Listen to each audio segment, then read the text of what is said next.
Aku masih ingat suara pertama yang ku dengar bukan tawa, tapi isak tangis ibu di tengah malam.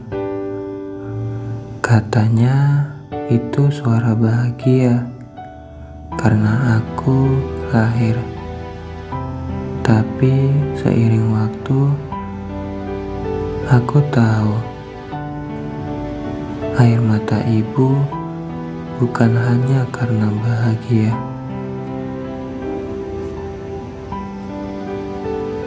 Ayah jarang bicara, tapi setiap pukul 5 pagi, beliau sudah di halaman, menggiling hidupnya dengan alat tukang yang tak pernah berhenti berderit. Itu suara cinta, meski aku tak mengerti waktu kecil. Ibu selalu mencium keningku, meski matanya sembab. Dia pandai menyembunyikan luka, seperti seorang aktor yang sempurna.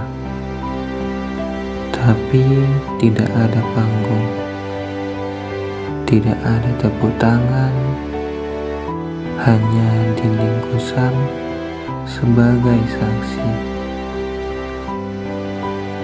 Ayah marah bukan karena benci, tapi karena takut aku tumbuh menjadi lemah. Tapi cara dia menunjukkan cinta seperti batu yang menyentuh bunga tanpa merusaknya. Mustahil. Aku tumbuh di antara dua orang dewasa yang saling mencintai,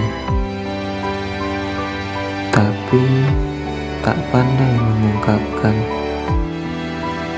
Rumah kami penuh cinta, tapi tanpa kata-kata. Setiap malam ibu tidur lebih dulu, bukan karena lelah, tapi agar ayah bisa menangis tanpa ketahuan. Aku pernah ingat sekali malam itu, aku pura-pura tidur dan ayah duduk di ruang makan sendirian menangis. Di sekolah, aku iri pada teman-teman yang dijemput, tapi ibu bilang ayah malu karena tak bisa membelikanku sepeda motor. Jadi dia tunggu jauh di ujung jalan, berdiri dalam bayang-bayang. Ibu tak pernah membeli baju baru, bahkan saat kainnya mulai sobek, ia bilang masih nyaman. Tapi aku tahu uangnya digunakan untuk beli buku pelajaran untukku.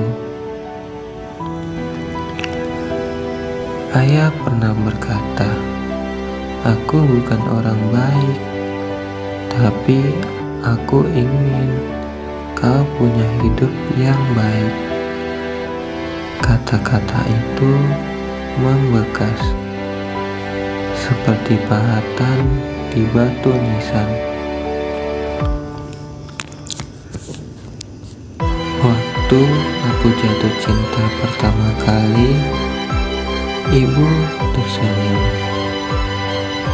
tapi matanya berkaca. Kau mulai tumbuh dan aku mulai kehilanganmu sedikit demi sedikit, katanya. Ayah tak pernah bilang, "Aku sayang kamu." Tapi setiap musim hujan, dia akan memastikan atap tak bocor.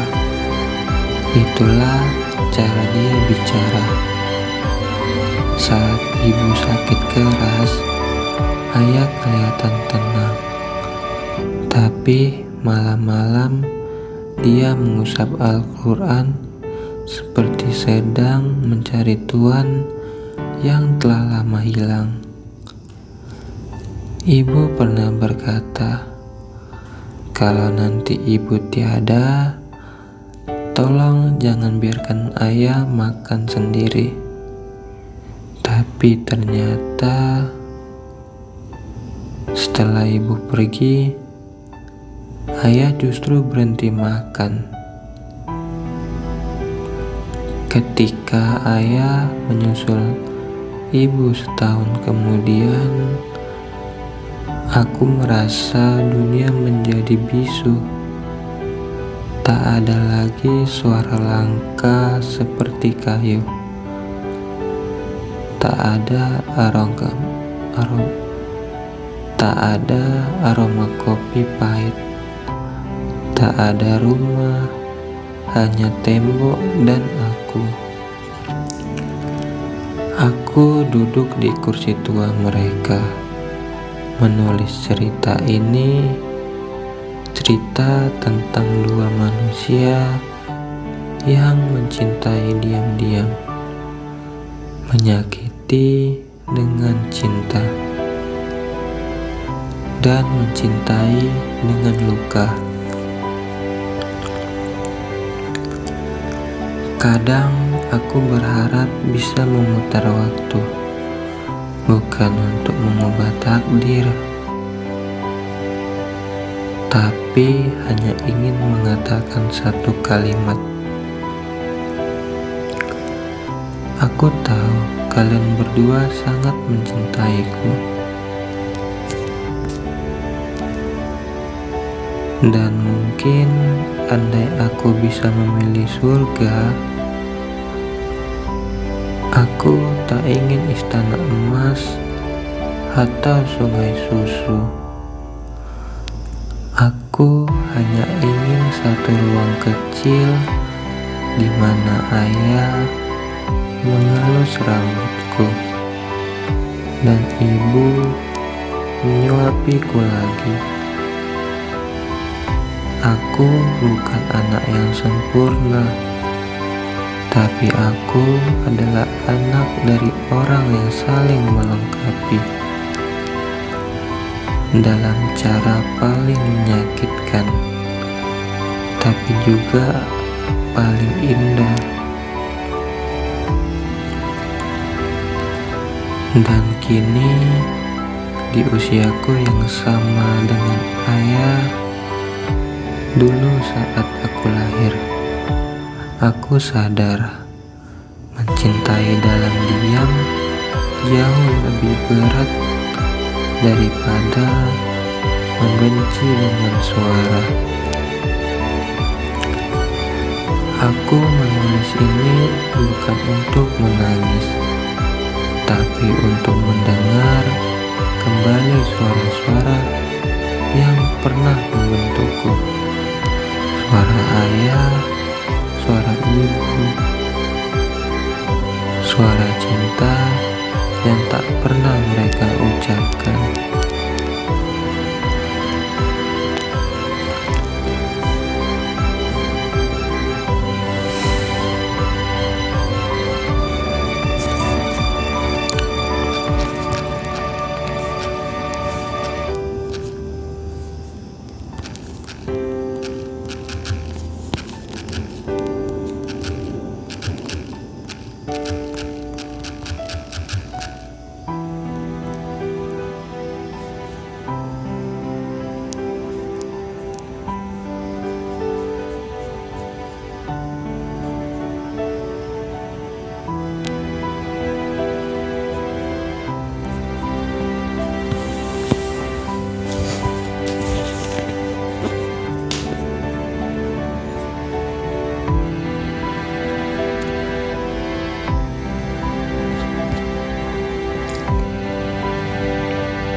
Nah,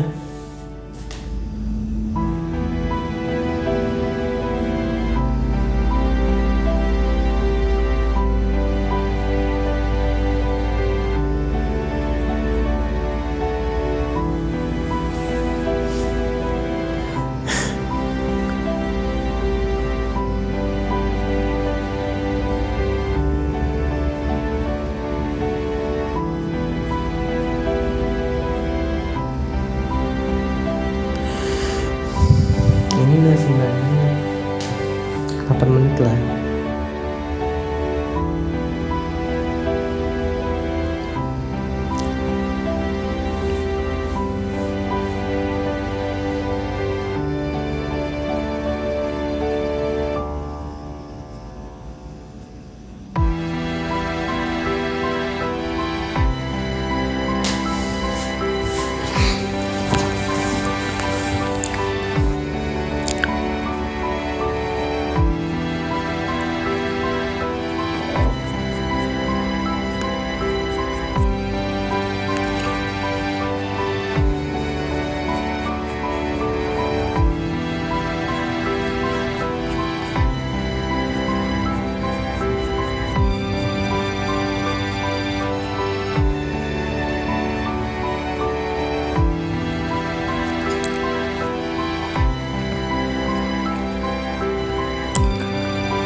Pernah ibu menulis surat dan menyelipkannya di koperku.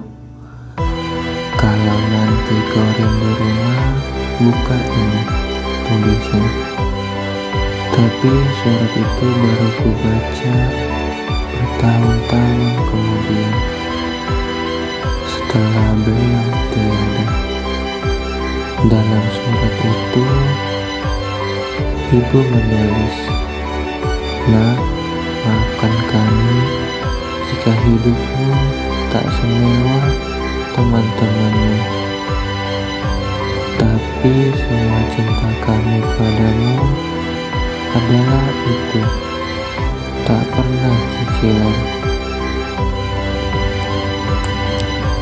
Ayah diam-diam membuatkan rak untuk buku-bukuku. Dia tak sekolah tinggi, tapi dia ingin aku belajar setinggi mungkin, katanya. Biar raknya dari kayu, asal isinya dari ilmu. Aku masih ingat wajah ayah saat aku bilang ingin kuliah di luar kota. Dia tersenyum, lalu pergi ke belakang rumah, menyendiri. Saat kutemui, matanya merah. Ayah takut, bukan takut kamu gagal, tapi takut kami kehilangan kamu pelan-pelan, katanya. Aku hanya diam, karena saat itu aku tidak mengerti. Ibu menjual cincin kawinnya agar aku bisa bayar semester pertama. Dia bilang itu hanya benda, tapi aku tahu itu sejarah hidupnya. Aku pulang saat liburan. Rumah terasa lebih kecil, tapi pelukan ibu terasa jauh lebih hangat. Seolah semua dingin, semua dunia luruh di dadanya. Ayah membentulkan atap yang bocor saat hujan deras. Aku bilang, biarkan tukang saja. Tapi ayah menjawab, kalau bukan ayah, siapa lagi yang jaga rumah ini buat kamu? Di dapur ibu masih memasak makanan kesukaanku. Padahal aku bilang, aku sudah dewasa. Tidak ada kata-kata terlalu dewasa untuk ibu, katanya sambil tersenyum. Saat aku kembali ke kota, aku tak menoleh ke belakang. Kupikir mereka akan selalu di sana, di rumah itu, menungguku. Suatu malam, ibu jatuh di dapur. Ayah panik, tapi tak menunjukkannya. Dia hanya duduk di samping ibu dan menggenggam tangannya erat sekali. Aku ditelepon, tapi aku tak mengangkat. Sibuk rapat, sibuk dunia, sibuk mengajar angka-angka yang tak bisa memelukku saat aku sendiri. Besoknya, aku baru tahu ibu sudah dirawat. Kata dokter, dia menyimpan sakitnya terlalu lama, seperti menahan tangis di balik senyum. Saat aku sampai rumah sakit, ayah memelukku. Tubuhnya gemetar. Ibu, kamu nanyain kamu terus. Katanya, aku hancur. Aku duduk di sisi ibu. Napasnya lemah, tapi tangannya masih berusaha meraih rambutku, seolah dia ingin menyisir masa kecilku sekali lagi. Ibu bangga padamu, itu kata terakhirnya, diucapkan dengan senyum. Tapi senyum itu juga menyayat, karena itu perpisahan. Ayah tak menangis di depan orang, tapi malam itu aku melihat dia duduk sendiri di teras, menatap langit gelap. Mulutnya komat kamit memanggil nama ibu. Dia tidur di lantai dekat ranjang ibu. Katanya, biar ayah jaga tempat dia terakhir tidur, dan tak mau pindah dari situ selama berminggu-minggu.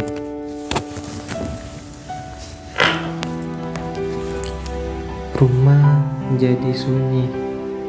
Tak ada lagi suara panci di dapur. Tak ada lagi aroma bunga dari baju ibu. Hanya suara detak jam 2 yang makin pelan. Aku ingin menangis, tapi air mata terasa berat. Seperti ada dosa-dosa tak terlihat yang menahan alirannya. Ayah mulai jarang bicara. Ia hanya duduk di kursi kayu di halaman, melihat jalan seolah menunggu ibu pulang dari pasar.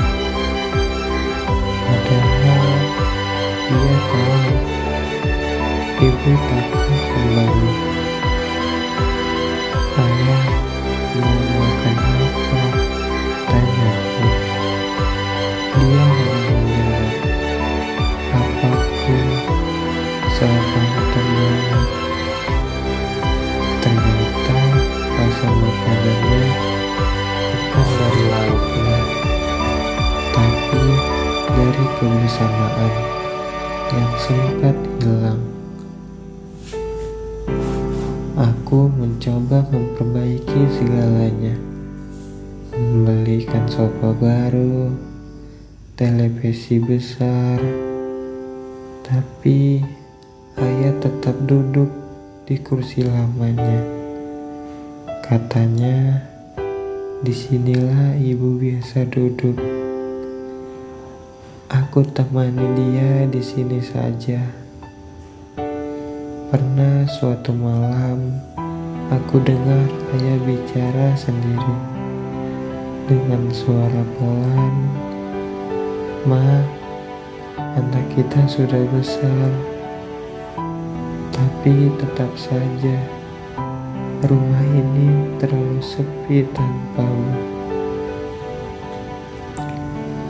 Aku menangis, bukan karena kehilangan ibu, tapi karena terlalu lama tidak mendengar suara cinta di balik diam mereka.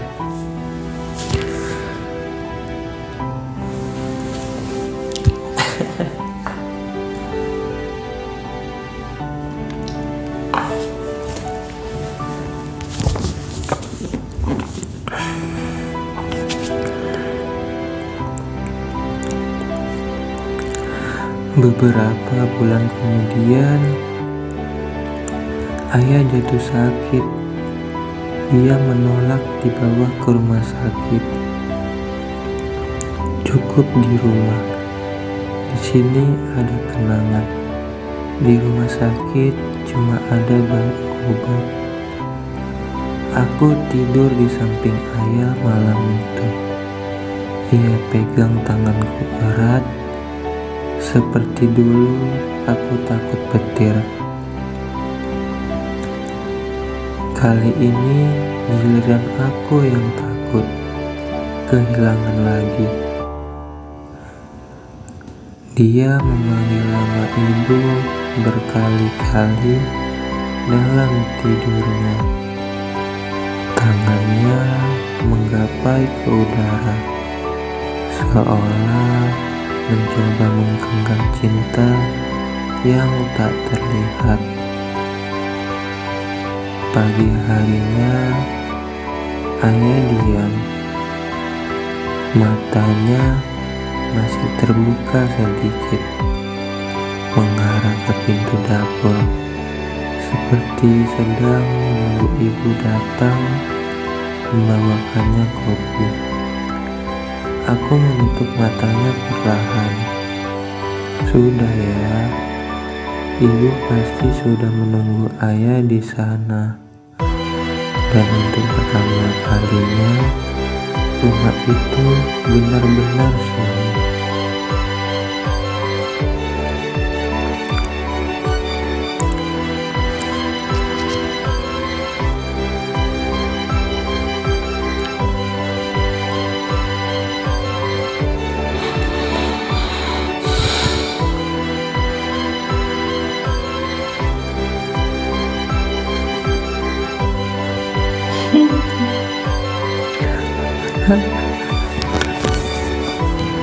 Ini rasanya sekali favoritku.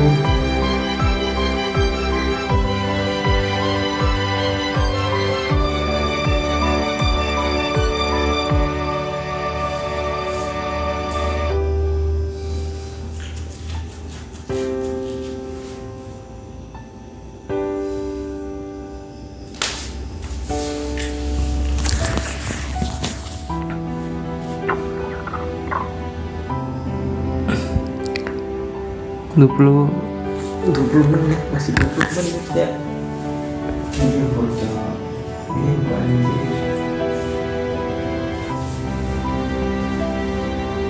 Aku baca tolong dia, animasinya.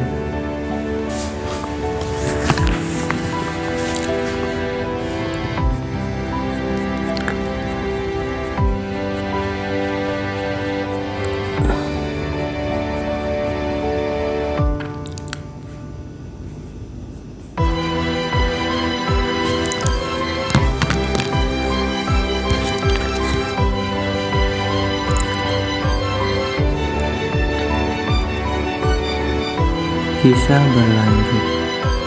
Setelah kepergian ayah dan ibu, melalui perjalanan batin, sang anak tumbuh dewasa, menikah, memiliki anak, dan akhirnya mengerti arti sebuah kenangan lama. Setelah ayah dan ibu pergi, aku tinggal di rumah itu sendirian. Dindingnya masih sama, catnya masih mengelupas, tapi rasanya seperti aku tinggal di dalam kenangan, bukan lagi di rumah. Aku menyapu halaman seperti yang biasa ibu lakukan, tapi tak ada daun yang cukup gugur untuk menggantikan kepergiannya.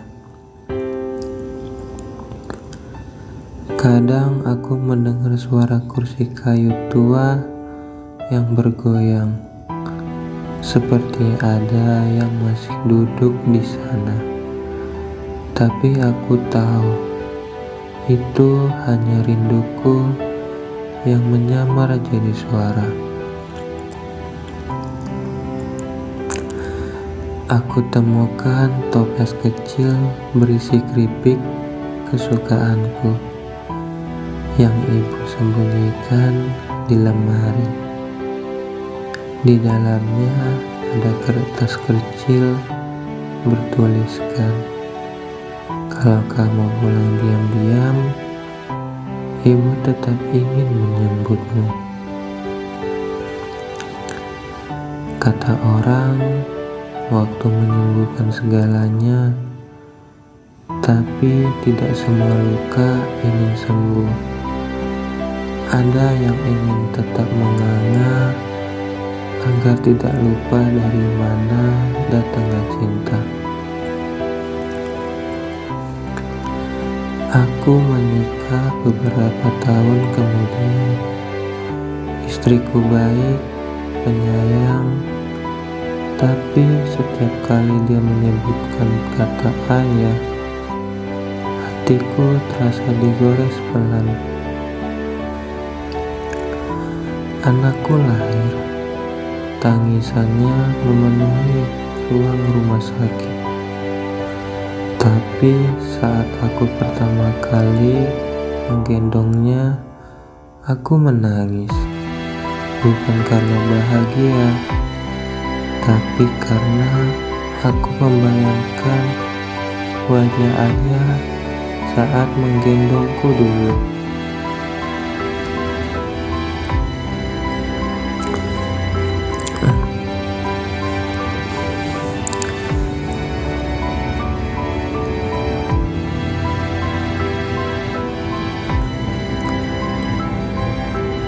Mana dia nih?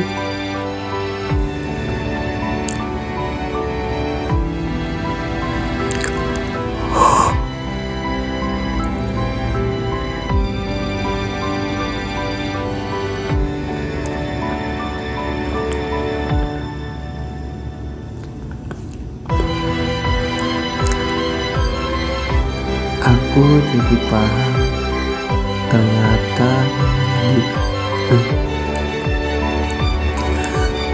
Aku jadi paham, ternyata menjadi orang tua itu lebih banyak menyembunyikan kesedihan daripada membagikan kebahagiaan.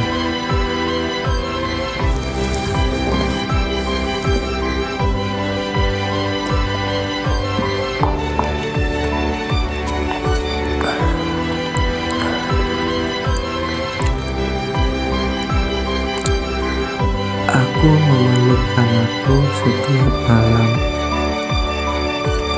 karena aku tahu betapa mahalnya pelukan itu jika tak pernah kita dapatkan dulu. Anakku bertanya, "Ayah, di mana kakek dan nenek?" Aku hanya tersenyum dan menunjuk langit. Mereka sudah naik ke bintang. tapi suara mereka masih tinggal di hati ayah.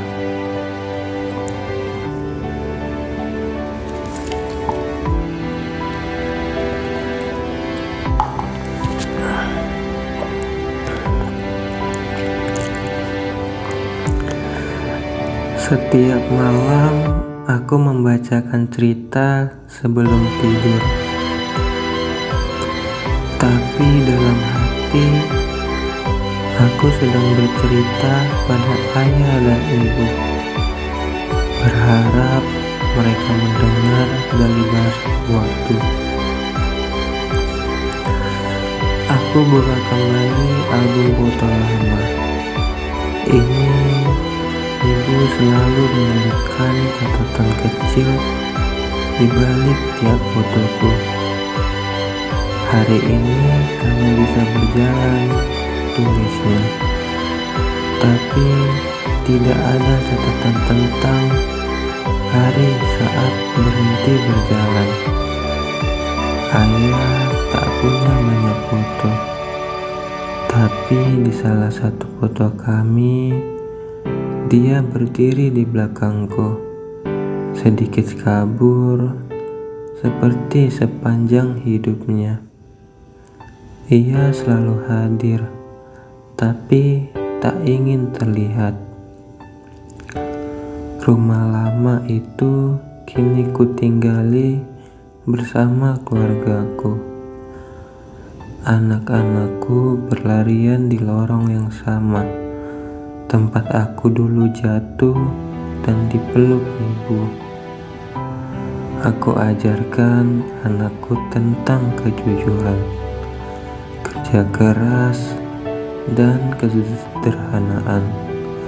Semua itu bukan dari buku, tapi dari dua orang yang tak pernah kulihat berhenti berjuang. Ada kalanya aku duduk sendiri di dapur, menatap panci tua peninggalan ibu. Masakan istriku enak, tapi ada rasa yang tak bisa diulang. Rasa pulang.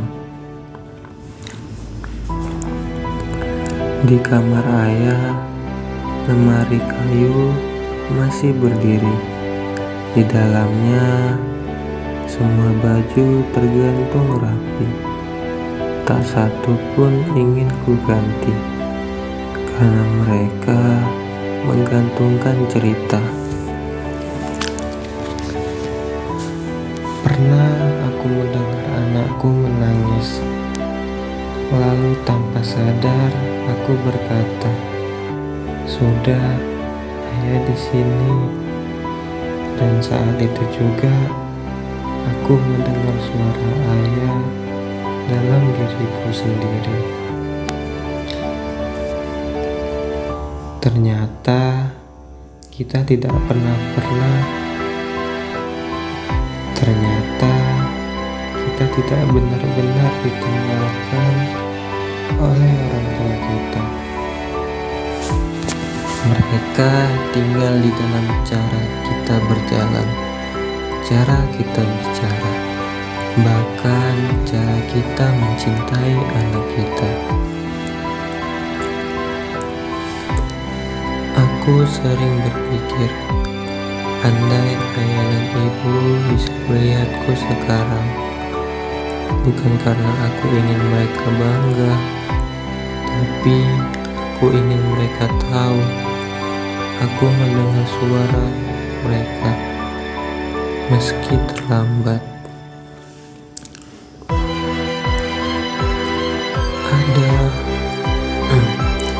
Ada hari-hari ketika aku duduk di teras rumah, seperti ayah dulu, menatap jalan sepi, mencari wajah masa lalu yang tak pernah kembali. Istriku bertanya, "Kenapa kamu sering diam di malam hari?" Aku hanya menjawab, "Karena diam adalah satu-satunya cara meninggalkan kenangan. Aku temukan sebuah buku tua milik ayah. Di dalamnya ada tulisan tangannya. Jika hidup keras, jangan balas dengan keras, tapi jadilah lebih kuat dari kerasnya. Ibu pernah menulis di balik tutup botol sirup. Bahagia itu sederhana, seperti melihat anak kita makan dengan lahap. Kini aku tahu, semua yang mereka lakukan bukan untuk dikenang, tapi agar aku bisa melanjutkan hidup yang lebih baik dari mereka. Aku pergi ke makam mereka setiap ulang tahunku,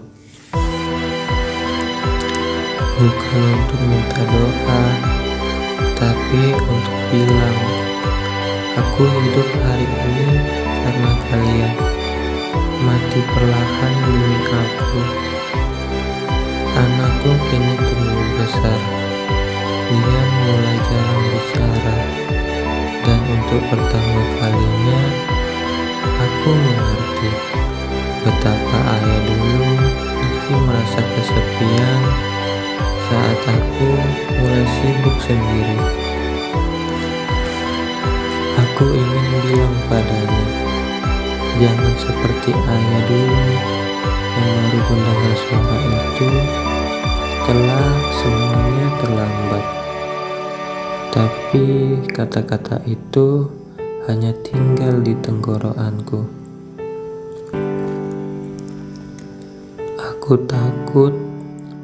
Aku takut bahwa aku akan mengulangi kesalahan yang sama, bahwa aku akan jadi suara yang juga tak terdengar oleh anakku nanti. Maka aku belajar menurunkan nada, menurunkan ego, menurunkan jarak, supaya anakku tak tumbuh dengan pertanyaan, kenapa ayahku selalu jauh meski dekat. Aku menulis ini malam-malam di meja yang dulu dibuat ayah, dengan lampu yang dulu dibeli oleh ibu. Semuanya diam, tapi semuanya bersuara dalam pikiranku. Ibu, ayah, maafkan aku yang dulu terlalu buta, terlalu sibuk tumbuh sampai lupa bahwa kalian perlahan memudar. Jika ada surga, aku ingin tidak ada malaikat, hanya ingin duduk di meja makan kita dulu. Ibu menyajikan teh hangat, ayah membaca koran, dan aku diam-diam mengabadikan itu di hatiku. Hari ini aku berkata pada anakku, dengarkan baik-baik ketika orang tuamu bicara, karena suatu hari kamu akan sangat merindukan suara itu. Ternyata kehilangan tidak datang dalam satu waktu. Ia datang seperti embun, pelan, diam, tapi ketika kamu sadar, semuanya sudah basah oleh sesal. Aku bermimpi bertemu ibu. Dia memelukku erat sekali, dan aku menangis karena aku tahu itu hanya mimpi, tapi rasanya lebih nyata daripada pagi. Ayah datang dalam mimpiku juga, tidak banyak bicara, hanya duduk dan mengangguk. Tapi itu cukup untuk membuatku percaya bahwa dia masih menjaga dari jauh. Kini aku tak takut mati, karena di ujung kematian mungkin aku akan mendengar lagi suara yang pernah hilang. Suara ibu menyebut namaku, suara ayah memanggil nak. Setiap malam sebelum tidur, aku bisikan doa, tapi doa itu bukan untukku, itu untuk mereka yang suaranya kini hanya bisa didengar oleh hatiku.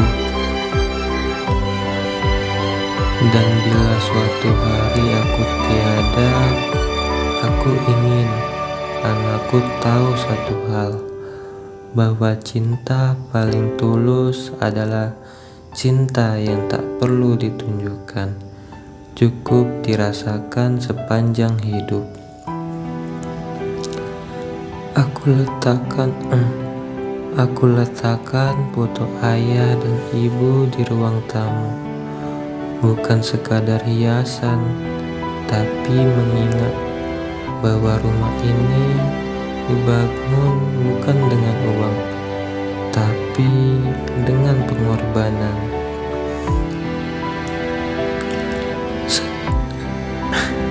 Setiap aku gagal, aku dengar suara ibu. Tidak apa-apa, coba lagi. Setiap aku bingung, aku dengar suara ayah. Tenangkan hati, jangan gegabah. Mereka tak pernah pergi, mereka hanya berubah bentuk menjadi suara hati, menjadi naluri, menjadi arah pulang saat dunia terasa gelap.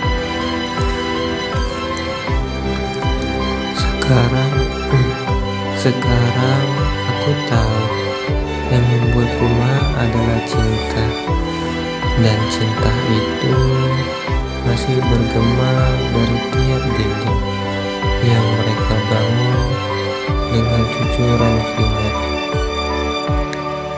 Ayah, ibu, terima kasih karena pernah diam, tapi tak pernah benar-benar pergi.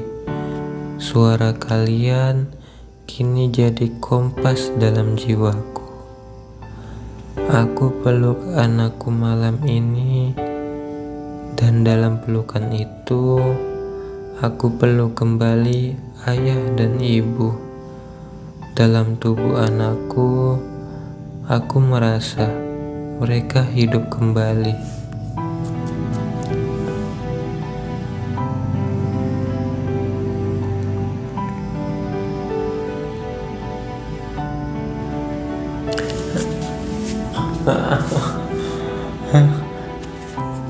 Anjir, kering cok tenggorokanku.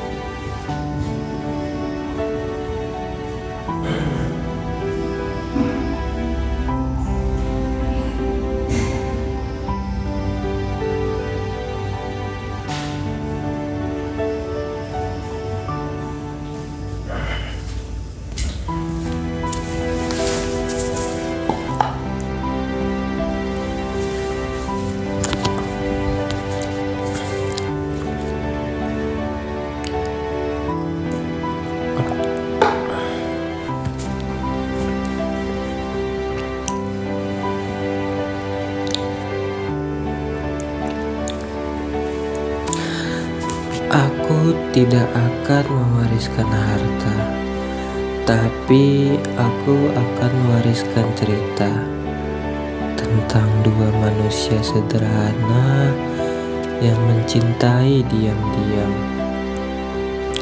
dan meninggalkan gema yang tak pernah padam. Jika suatu hari anakku membaca ini, aku ingin dia tahu suara ayah dan ibu bukan untuk ditinggalkan, tetapi untuk dijadikan irama hidup. Dan kini aku sendiri nanti. Aku ingin duduk di kursi tua, menatap jalan kosong, lalu tersenyum. Karena aku tahu, aku telah menjadi bagian dari suara yang dulu tak pernah didengar. Suara itu kini tinggal di dadaku, mengalun lembut, dan setiap aku diam, aku bisa mendengarkannya. Suara ibu yang lembut dan suara angin tegas, tak pernah hilang, tak pernah selesai.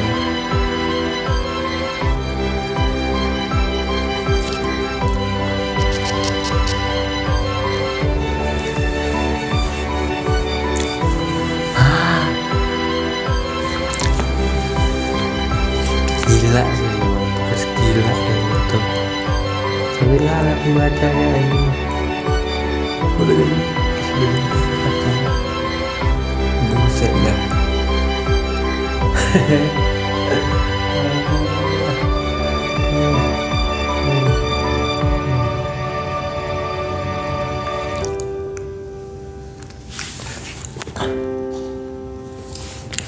Makan dulu Cok, makan dulu Cok.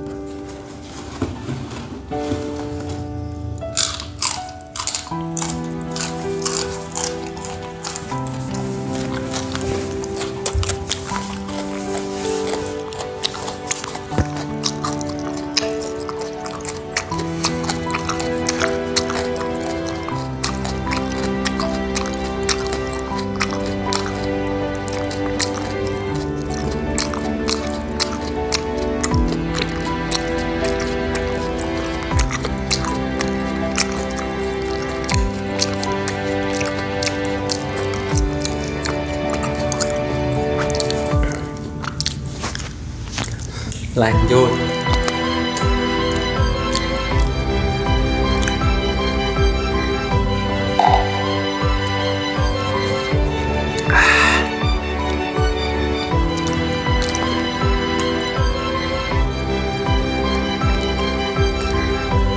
Aku duduk di beranda, menatap langit malam. Dulu ayah sering bilang, kalau rindu ibu, lihat bintang paling terang. Sekarang aku tahu, bukan cuma rindu, tapi juga harapan. Setiap kali anakku jatuh, aku teringat saat aku jatuh dulu. Tangan ibu yang kecil tapi kuat mengangkatku sambil berkata, "Tidak apa-apa, coba lagi." Kata itu sekarang yang kuucapkan. Ayah pernah bilang, jangan jadi laki-laki yang mudah bicara cinta, tapi tidak pernah bisa menanggung beban cinta itu. Kini aku baru mengerti betapa beratnya cinta itu, cinta yang ia pikul sendirian. Aku mulai menulis buku ini tentang mereka, bukan untuk dijual, tapi untuk anak cucuku kelak, agar mereka tahu bahwa warisan terbesar bukanlah tanah atau uang, tapi cerita dan keteladanan. Di halaman buku ini kutulis, ayah dan ibu tidak pernah menjadi pahlawan di koran, tapi mereka menyelamatkan duniaku. Kadang aku berjalan sendiri di pasar, sekadar melewati tempat ibu biasa berdagang. Di sana masih ada bangku kayu tempat ia duduk, lapuk tapi tapi seperti masih menyimpan bekas tubuhnya. Ada pedagang tua yang memanggilku. "Kamu anak Bu Sari ya?" Aku hanya mengangguk, dan seketika air mataku turun. Betapa besar pengaruh ibu, bahkan setelah ia tak lagi di dunia. Ayah jarang memuji, tapi saat aku memperbaiki lampu di rumah, dia menepuk pundakku dan berkata, "Sudah kayak laki-laki." Kalimat itu menghangatkan lebih dari matahari siang. Aku merasa semakin aku menjadi ayah, semakin aku merasa menjadi anak. Karena setiap keputusan aku bertanya, kalau ayah dulu, apa yang akan ia lakukan? Hidup ini lucu. Dulu aku ingin cepat pergi dari rumah. Sekarang aku hanya ingin duduk lebih lama di tangga yang sama, tempat ibu mengisi rambutku kecil dulu. Aku ajarkan anakku cara menunggu seperti ibu dulu. Kalau kamu sabar, dia akan tumbuh indah, katanya. Dan itu berlaku juga untuk cinta. Aku ajarkan anakku menyapu halaman seperti ayah dulu. Kalau kamu lagi membersihkan halaman, hidupnya juga akan bersih, katanya. Simpel, tapi bermakna. Kadang aku lupa wajah ibu, tapi tidak pernah lupa rasanya. Rasanya dipeluk saat takut, rasanya ditunggu pulang walau hujan. Itu tidak pernah hilang. Ayah adalah bayangan dalam hidupku. Diam, tak banyak bicara, tapi selalu ada di belakangku. Bahkan ketika aku tak menoleh, dia tak pernah pergi. Suatu hari anakku berkata, "Ayah galak, tapi sayang." Dan aku hanya bisa tersenyum. Mungkin seperti itulah ayah dulu, dilihat dari mataku yang kecil. Aku pergi ke toko tua, tempat ayah biasa memperbaiki peralatan. Di sana masih tergantung palunya, karat, tapi ada di bawah yang tertinggal di sana. Tukang di sana bilang, "Bapak kamu itu keras, tapi kalau ada yang orang susah, dia bantu diam-diam."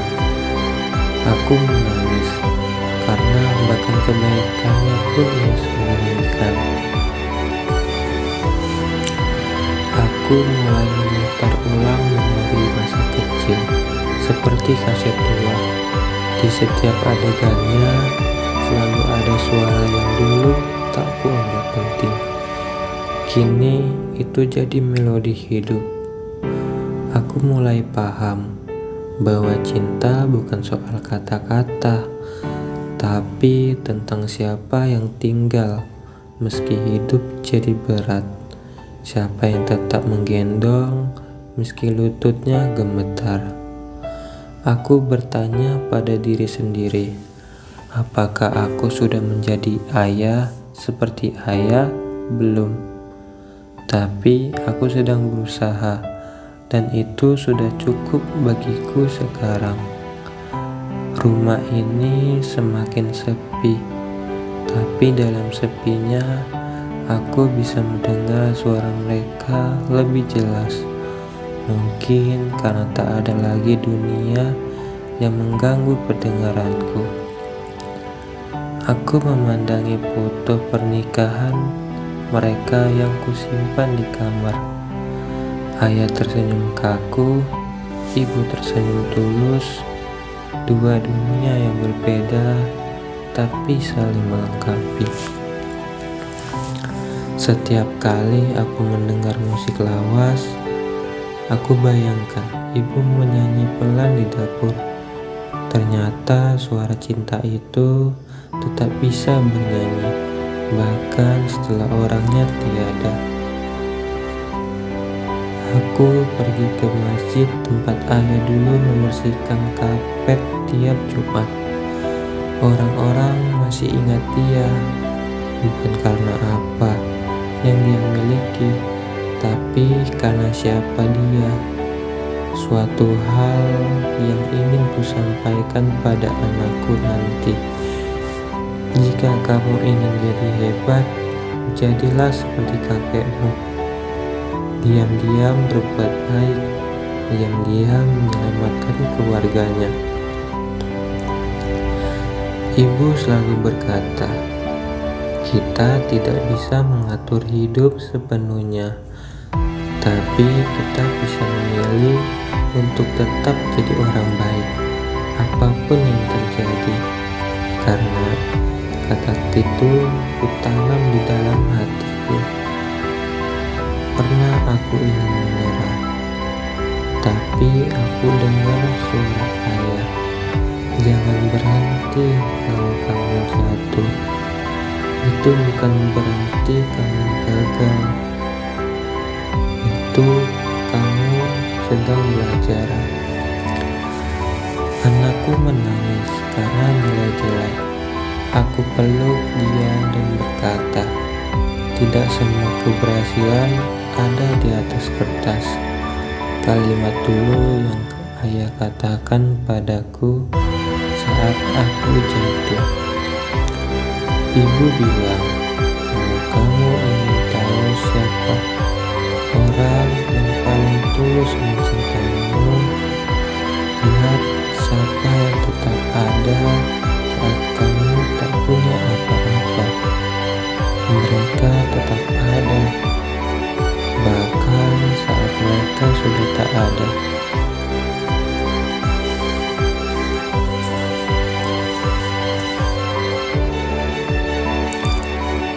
Aku simpan cangkir teh retak milik ibu, karena di sanalah aku belajar bahwa cinta tak selalu indah bentuknya, tapi hangat isinya.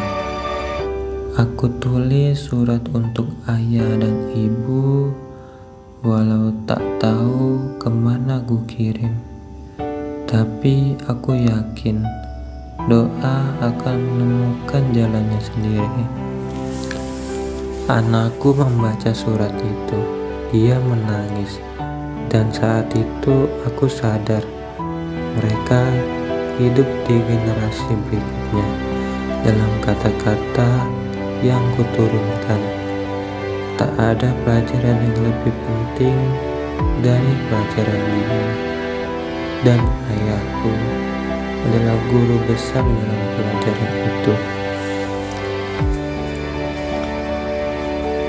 Tak ada cinta yang lebih besar dari cinta yang tak minta dibalas.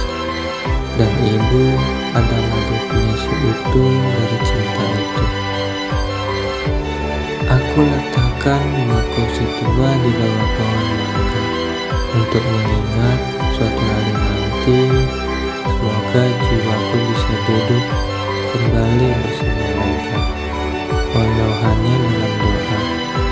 Kadang aku merasa bersalah karena tak cukup berkata terima kasih saat mereka masih hidup.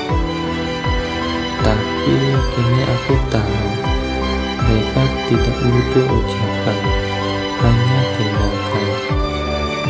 Kini aku hidup dengan lebih pelan, karena dalam pelan itu aku bisa mendengarkan suara mereka yang tak pernah aku dengar waktu aku terlalu sibuk. Di setiap langkah, aku membawa bayangan mereka. Mereka jadi nadi di setiap keputusan, jadi arah di setiap keraguan. Aku tidak takut kehilangan, karena mereka telah mengajarkan cara bertahan bahkan saat dunia runtuh. Aku tidak takut gagal, karena ayah dan ibu pernah gagal berkali-kali, tapi mereka tak pernah gagal mencintai. Kadang hidup ini keras, tapi wajah ibu yang penuh sabar adalah pelindung yang tak terlihat. Aku bawa wajah itu dalam hatiku kemanapun. Kadang aku takut masa lalu menghilang, tapi ternyata tidak. Masa lalu hidup dalam caraku mengikat tali sepatu anakku, seperti ayah dulu mengikatkannya untukku. Anakku bertanya, "Apa suara ayah dan ibu terdengar dari langit?" Aku jawab, "Tidak, Nak. Suara mereka sekarang tumbuh di dalam dirimu." Jika suara itu tak lagi terdengar oleh telinga, maka biarkanlah ia jadi gema yang menuntun langkah hidup ini. Suara yang tak pernah padam. Kini aku sadar, aku tak perlu menangis lagi, karena cinta mereka tidak mati. Ia hanya berubah bentuk menjadi keberanian, menjadi arah, menjadi aku. Ayah dan ibu bukan legenda, tapi bukan hidupku. Merekalah kisah abadi, tak tercetak di buku sejarah, tapi tercetak dalam darah dan napas. Aku tidak ingin anakku lupa siapa kakek dan neneknya, maka aku ceritakan pada mereka setiap malam, seperti dongeng. Tapi ini bukan dongeng, ini kebenaran.